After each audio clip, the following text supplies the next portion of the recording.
చూస్ country delight, live better. ఇప్పుడే country delight app ని download చేసుకోండి.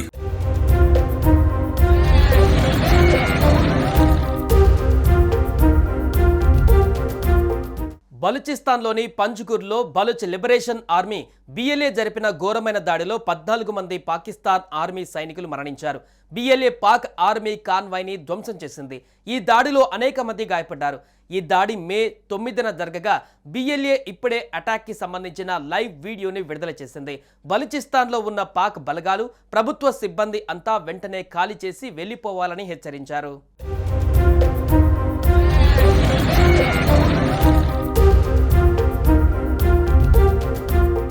బలూచ్ ప్రజలపైన పాకిస్తాన్ దశాబ్దాల తరబడి అణచివేతలు, నరమేధానికి పాల్పడింది. దశాబ్దాల తరబడి సాగిన హింసాకాండ, భద్రతా బలగాల ద్వారా కిడ్నాపులు, మానవ హక్కుల ఉల్లంఘనల నుంచి విముక్తి కోసం పాకిస్తాన్ నుంచి స్వతంత్రాన్ని ప్రకటించుకున్నాం అని ఎక్స్లో వరుస ట్వీట్లు చేశారు. అంతేకాక బలూచిస్తాన్లో ఉన్న పాకిస్తాన్ బలగాలు, ప్రభుత్వ సిబ్బంది అంతా వెంటనే ఖాళీ చేసి వెళ్లిపోవాలని హెచ్చరించారు. బలూచిస్తాన్ ప్రజలంతా వీధుల్లోకి వచ్చి గొంతెత్తి తీర్పును ప్రకటించారు.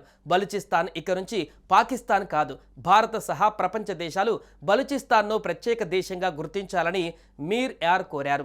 ఐక్యరాజ్య సమితి బలూచిస్తాన్ను డెమోక్రటిక్ రిపబ్లిక్ ఆఫ్ బలూచిస్తాన్గా గుర్తించి వెంటనే శాంతి పరిరక్షణ దళాన్ని పంపాలని విజ్ఞప్తి చేశారు. పీఓకే పైన భారత్కు తాము పూర్తి మద్దతును ఇస్తున్నామని ఈ సందర్భంగా మీర్ యార్ ప్రకటించారు.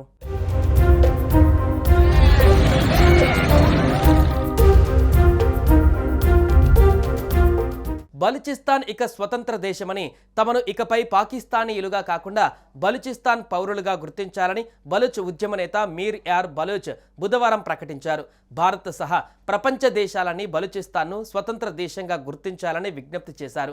బలూచ్ ప్రజలపైన పాకిస్తాన్ దశాబ్దాల తరబడి అణచివేతలు, నరమేధానికి పాల్పడింది. దశాబ్దాల తరబడి సాగిన హింసాకాండ, భద్రతా బలగాల ద్వారా కిడ్నాప్లు, మానవ హక్కుల ఉల్లంఘనల నుంచి విముక్తి కోసం పాక్ నుంచి స్వతంత్రాన్ని ప్రకటించుకున్నామని ఆయన ఎక్స్లో వరుస ట్వీట్లు చేశారు.